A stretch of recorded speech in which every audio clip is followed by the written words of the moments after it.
문제는 이제 국선 변호인이 선임된다고 해도 국선 변호인은 박근혜가 선임한 변호사들만큼 열심히 해주진 않을 거 아니에요. 예. 그게 이제 박근혜에 대한 핑계거리가 될 거고 나중에는 결국에는 이제 나오지도 않는 당사자도 없는 재판을 나중에 할 가능성이 높죠. 이 상태에서 박근혜가 국선 변호인을 믿고 재판에 나올 가능성은 사실 없는 거지 않습니까? 근데 이게 참 묘해. 일반인들과 박근혜 이것도 사실 더 특혜라고 봐요. 일반인들 재판에 안 나갈 수 있는 그게 있나요? 그 재판 시스템 자체를 무시한다는 발상 자체를 못하죠. 왜냐하면 중형이 떨어지기 때문에. 예. 재판을 거절하거나 답변을 거부하거나 등등 여러 가지 이유가 생기면은 재판부가 가장 먼저 보는 판결의 요건 첫 번째가 뭐냐면 반성의 여지예요. 반성의 여지가 없는 거잖아요. 재판부가 유죄를 내리려고 하는데 그러면 박근혜는 정치적으로 투쟁해서 내가 빠져나오겠다 이 전략밖에 없는 거거든요. 근데 사실 정치적으로 투쟁해서 빠져나올 수 있는 전략이 없잖아요. 박근혜의 최고로 전략가가 누군가 있다면 나는 이렇게 권하고 싶다니까. 최대한 반성하는 모습 보이고 국민께 죄송하다 하고 그래서 형이 확정될 때까지 박근혜가 정말 반성 많이 했구나. 인간적으로 불쌍하다는 국민적 여론이 만들어지기 난 뒤에 몇 년 후에 사면을 노리는 방식이 가장 빠른 방법이에요. 국민적 여론이 죄는 지었지만 그래도 짠하고 전직 대통령이니 이제 한 3년 좀 살았으니 사면해 줍시다 한다면 모를까. 그런데 주변에 박근혜 주변에 있는 사람들 중에 그걸 설득할 수 있는 사람이 있을까? 그리고 박근혜가 그걸 과연 그 전략이라는 걸 이해할 수 있을까? 저 같아도 말을 못할 것 같은데요. 아니 말을 안 하지 그냥 짜증나서. 기존에 박근혜를 찍었던 51.6%의 국민들이 박근혜 너로 인해서 모욕당했어라고 생각하는 사람들이 사실 저는 반 이상 있다고 보거든요. 네가 나를 부끄럽게 했다고. 네. 그 사람들이 다시 박근혜에게 동정 여론으로 돌아올 가능성은 없다고 보는 거예요. 그래서 박근혜가 뭐 단식 투쟁을 하든 뭐 재판에 안 나가는 투쟁을 하든 별짓 다 하면 그럴수록 밖으로 나올 수 있는 기회는 줄어든다고 보는 거거든요. 영남일보라는 신문에 현직 국선 전문 변호인이 기고를 한 글이 있어요. 그 내용에 보면 이런 내용이 나오더라고요. 박근혜 그 사선 변호인, 박근혜의 변호인들 사임과 관련해서 국선 변호인과 연결되는 부분에 대해서 이 사람이 자기의 그 직업적인 소회를 밝힌 거인데 사기꾼들의 경우에 이렇게 한대요. 전문적인 사기꾼들, 여자들 그 후리고 다니고 이러는 돈 뺏고 이러는 사기꾼들이 재판에 붙여지면 사선 변호인을 쓰다가 어느 결정적인 순간이 오면 다 총사퇴를 한대요. 변호인들이. 그리고 나서 국선 변호인이 딱 붙여지면 또 시간이 지나잖아요. 지금처럼 그 공판 기록을 봐야 되니까 이해해야 되니까 국선 변호인들이. 그래서 그렇게 공판을 진행하다 또 어떤 결정적인 순간이 오면 이거를 이 피의자가 사기꾼이 사선 변호인을 또 선임을 한대요. 그럼 국선 변호인들은 갑자기 또 할 일이 없어지는 거예요. 그럼 사선 변호인이 또 들어와서 뭐 한 달이면 한 달 또 시간을 끌어야 돼. 이걸 봐야 되니까. 그리고 또 어느 시기가 오면 또 사퇴하고 국선 변호인 들어오고 굉장히 합법적이고 지능적인 방법이다. 사기꾼들이 쓰는 전형적인 방법이래요. 그런데 이게 지금 박근혜가 이쪽으로 사기꾼 전략으로 구사하고 있는 거 아닌가 하는 이런 기고의 글을 썼어요. 우리가 사기를 쳐본 적이 없으니 상상도 못하는. 그러게요. 저도 이 기사를 보고 깜짝 놀랐어요.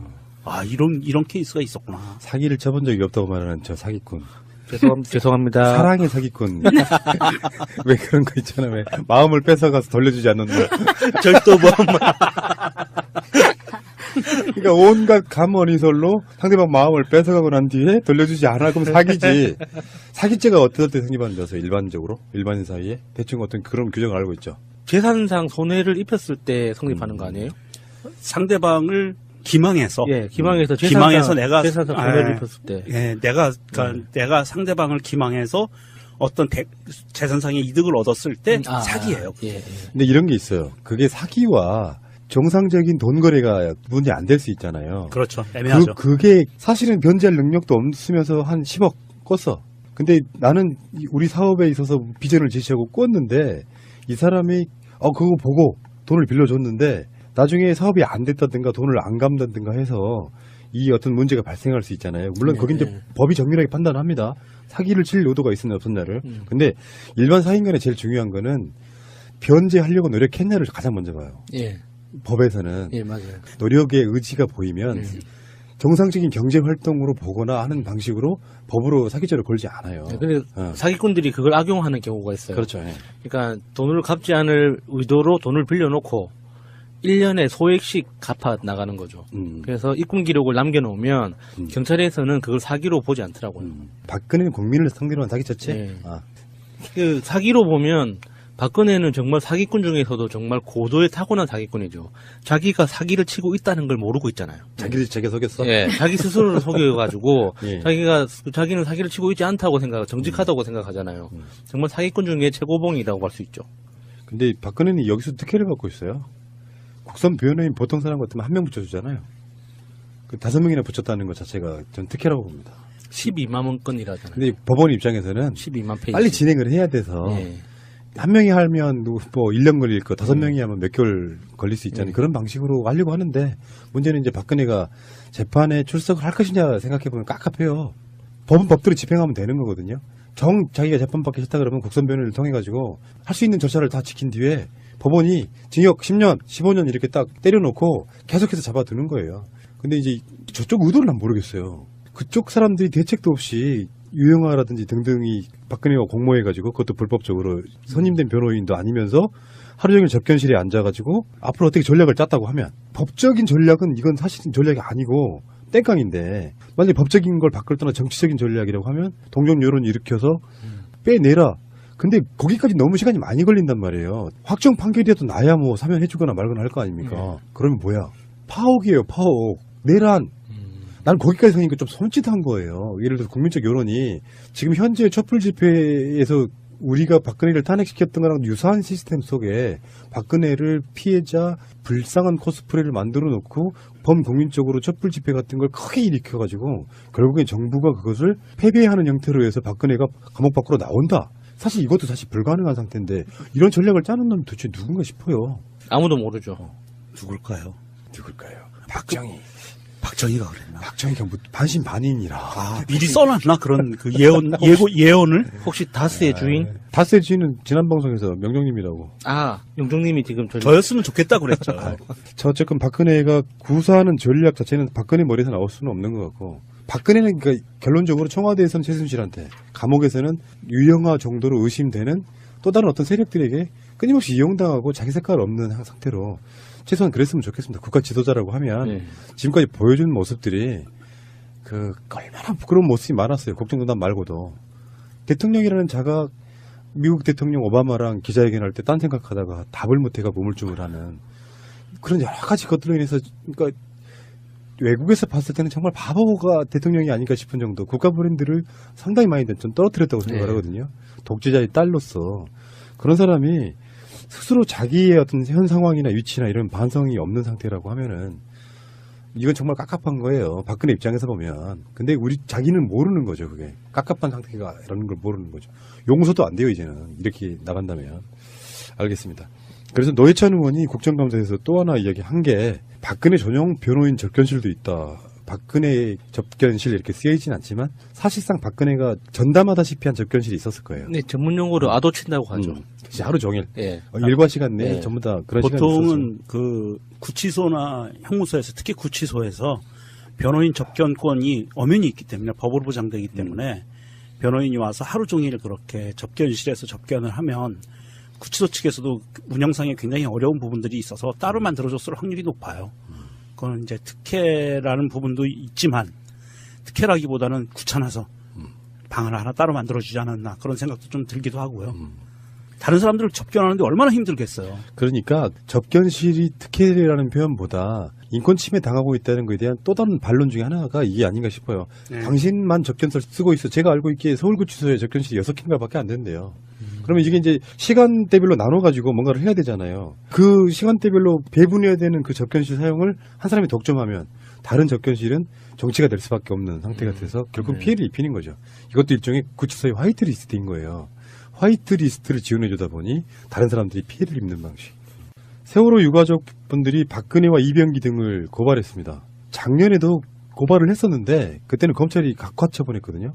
올해는 지금 어떻게 될지 4.16 가족협의회, 4.16 국민조사위원회, 4.16 연대 등이 세월호 특조위 조사 방해 및 특조위 조기 강제 해체에 앞장선 13명을 고발을 했는데요. 누구누구가 고발됐습니까? 청와대 비서실장 문건을 통해 7시간 조사 방해 지시 사실이 알려진 이병기 당시 청와대 비서실장, 이헌 전 부위원장이 폭로한 현기환 당시 청와대 정무수석과 현정택 정책조정수석, 해수부 문건 작성에 관여한 의혹을 받고 있는 유기준, 김영석 전 해수부 장관과 윤학대 차관, 연영진 해양정책실장 등에 대해선 형법상 직권남용, 세월호 특별법상 위계 등에 의한 직무수행 방해 등의 혐의가 있다고 봤습니다. 그 외에 청와대나 해수부가 내렸던 지침들 있잖아요. 그 지침들을 움직였던 세월호 특조위의 이헌 전 부위원장, 고용주, 황전원, 차기환, 석동현 전 특조위원 등도 공동정범으로 간주해서 고발했습니다. 세월호 사건 관련해서 가장 나쁜 태도가 이런 거였습니다. 박근혜는 사건 나고 나서 세월호 사건의 진실을 명명백백히 밝히겠다라고 이야기를 했어요. 근데 뒤돌아서서는 세월호 특조위 만드는 것 수도 없이 방해를 했고 결론적으로 말해서 세월호 특조위가 출범하지 못하게 6개월 이상을 질질 끌었고 그래서 그 예산을 깎은 채로 내려보내가지고 활동 못하게 막은 상태로 그 6개월을 포함시키지 않은 상태. 법이 만들어지고 나서 세월호 특조위가 구성되고 나서 그게 시작돼야 되는데 6개월 정도를 딜레이 시킨 상태로 나중에 그 활동 기한을 이걸로 끝! 법이 발효된 순간으로 끝을 내버린 거잖아요. 그리고 이번에 법원에서 판결이 나왔지 않습니까? 그 세월호 특조위에서 활동했던 조사위원들 임금 관련해가지고 세월호 특조위 활동 기간은 법적으로 그러니까 세월호 유가족이나 우리 국민들이 주장했던 거다. 그 기간까지다라고 이야기를 법에서 지금 내려온 상태이기 때문에 조직적으로 방해한 거잖아요. 청와대에서. 이 사람들 고발했는데 지금 현 검찰은 이거 받아들일 거라고 보거든요. 이게 작년에 검찰이 각하의 심기를 어지럽힐 수도 있다 그래서 각하를 시켰던 건데. 뭔가 랩하신 것 같았어요. 네. 라임이 딱딱 맞았어.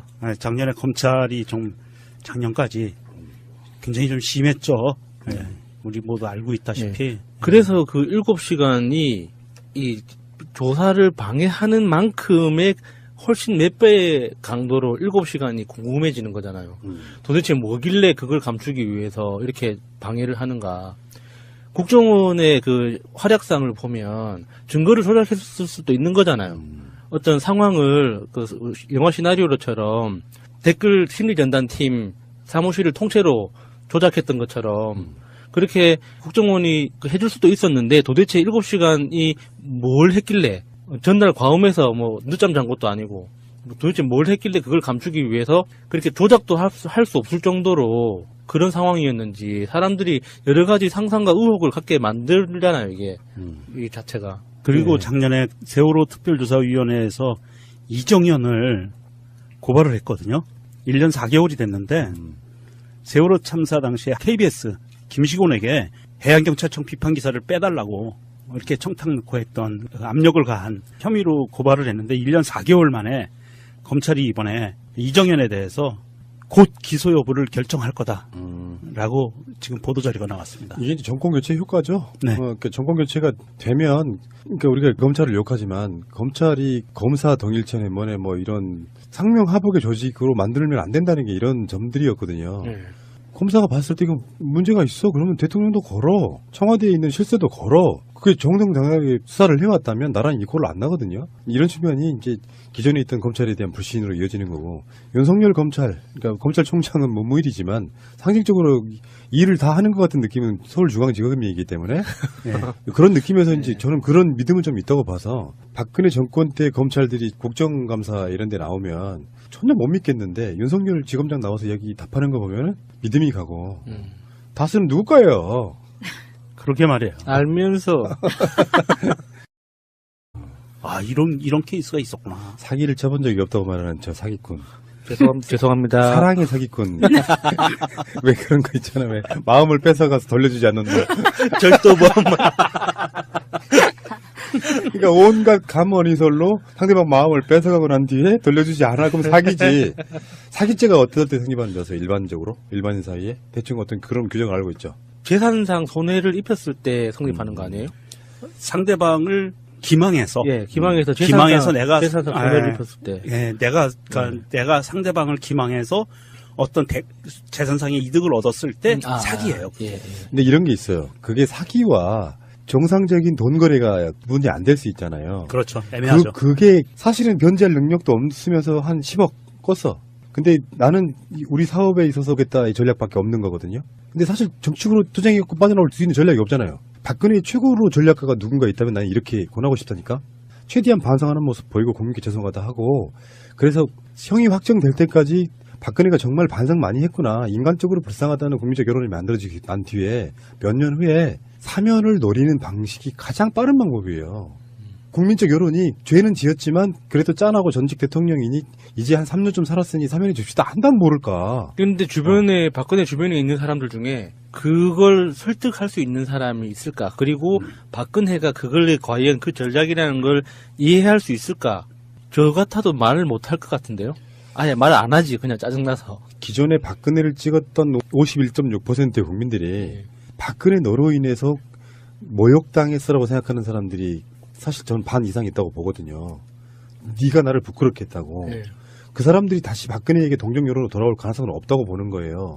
그래서 박근혜가 뭐 단식 투쟁을 하든 뭐 재판에 안 나가는 투쟁을 하든 별짓 다 하면 그럴수록 밖으로 나올 수 있는 기회는 줄어든다고 보는 거거든요. 영남일보라는 신문에 현직 국선 전문 변호인이 기고를 한 글이 있어요. 그 내용에 보면 이런 내용이 나오더라고요. 박근혜 그 사선 변호인, 박근혜의 변호인들 사임과 관련해서 국선 변호인과 연결되는 부분에 대해서 이 사람이 자기의 그 직업적인 소회를 밝힌 거인데 사기꾼들의 경우에 이렇게 한대요. 전문적인 사기꾼들, 여자들을 후리고 다니고 이러는, 돈 뺏고 이러는 사기꾼들이 재판에 붙여지면 사선 변호인을 쓰다가 어느 결정적인 순간이 오면 다 총사퇴를 한대요. 변호인들이. 그리고 나서 국선 변호인이 딱 붙여지면 또 시간이 지나잖아요. 지금처럼 그 공판 기록을 봐야 되니까, 이해해야 되니까 국선 변호인들이. 그래서 그렇게 공판을 진행하다 또 어떤 결정적인 순간이 오면 이거를 이 피의자가, 사기꾼이 사선 변호인을 또 선임을 한대요. 그럼 국선 변호인들은 갑자기 또 할 일이 없어지는 거예요. 그럼 사선 변호인이 또 들어와서 뭐 한 달이면 한 달 또 시간을 끌어야 돼. 이걸 봐야 되니까. 그리고 또 어느 시기가 오면 또 사퇴하고 국선 변호인 들어오고. 굉장히 합법적이고 지능적인 방법이다. 사기꾼들이 쓰는 전형적인 방법이래요. 그런데 이게 지금 박근혜가 이쪽으로 사기꾼 전략으로 구사하고 있는 거 아닌가 하는 이런 기고의 글을 썼어요. 우리가 사기를 쳐본 적이 없으니 상상도 못하고. 그러게요. 저도 이 기사를 보고 깜짝 놀랐어요. 문제는 이제 국선 변호인이 선임된다고 해도 국선 변호인은 박근혜가 선임한 변호사들만큼 열심히 해주지는 않을 거 아니에요. 예. 그게 이제 박근혜한테는 핑계거리가 될 거고 나중에는 결국에는 이제 나오지도 않는, 당사자도 없는 재판을 나중에 할 가능성이 높죠. 이 상태에서 박근혜가 국선 변호인들을 믿고 재판에 나올 가능성은 사실 없는 거지 않습니까? 근데 이게 참 묘해. 일반인들과 박근혜 이것도 사실 특혜라고 봐요. 일반인들 재판에 안 나갈 수 있는 그게 있나요? 그 재판 시스템 자체를 무시한다는 발상 자체를 못하죠. 왜냐하면 중형이 떨어지기 때문에. 예. 재판을 거절하거나 답변을 거부하거나 등등 여러 가지 이유가 생기면은 재판부가 가장 먼저 보는 판결의 요건 첫 번째가 뭐냐면 반성의 여지예요. 반성의 여지가 없는 거잖아요. 재판부가 유죄를 내리려고 하는데 그러면 박근혜는 정치적으로 투쟁해서 내가 빠져나오고